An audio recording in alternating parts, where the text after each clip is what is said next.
મહીસાગર જિલ્લામાં ધોધમાર વરસાદ વરસ્યો છે। લુણાવાડા પંથકમાં સૌથી વધુ વરસાદ નોંધાયો। લુણાવાડામાં 2 કલાકમાં 3.42 ઇંચ વરસાદ ખાબક્યો છે, તો સંતરામપુરમાં 1.96 ઇંચ, કડાણામાં 1.45 ઇંચ વરસાદ થયો। નીચાણવાળા વિસ્તારોમાં પાણી ભરાતા વાહન ચાલકો પરેશાન છે।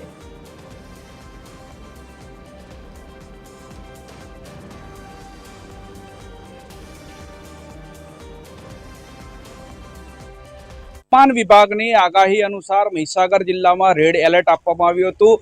જે રેડ એલર્ટ બાદ મહીસાગર જિલ્લામાં સતત વરસાદ વરસી રહ્યો છે। ત્યારે આજે સવારના રોજ લુણાવાડા તાલુકામાં 2 કલાકમાં 4 ઇંચ જેટલો વરસાદ ખાબકી ચૂક્યો છે। ત્યારે સંતરામપુરની અંદર 1.5 ઇંચ, કડાણાની અંદર 1.5 ઇંચ, વીરપુરની અંદર 13 mm અને બાલાસિનોર અને ખારપુરની અંદર 8 mm વરસાદ વરસી ચૂક્યો છે। ત્યારે હું આપને દ્રશ્યમાં બતાવવા માંગીશ કે હાલમાં લુણાવાડા સહિતના જિલ્લાની અંદર નીચાણવાળા વિસ્તારોની અંદર પાણી ખૂબ ભરાઈ ચૂક્યા છે।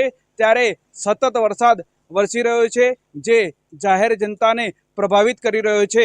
ત્યારે આગામી સમયની અંદર વધુ વરસાદ વરસશે તો ખેડૂતો ખેતી પણ કરી શકે નહીં તેવી સ્થિતિમાં મુકાયા છે। તેજ વંશેવક, TV 13 ગુજરાતી, મહીસાગર।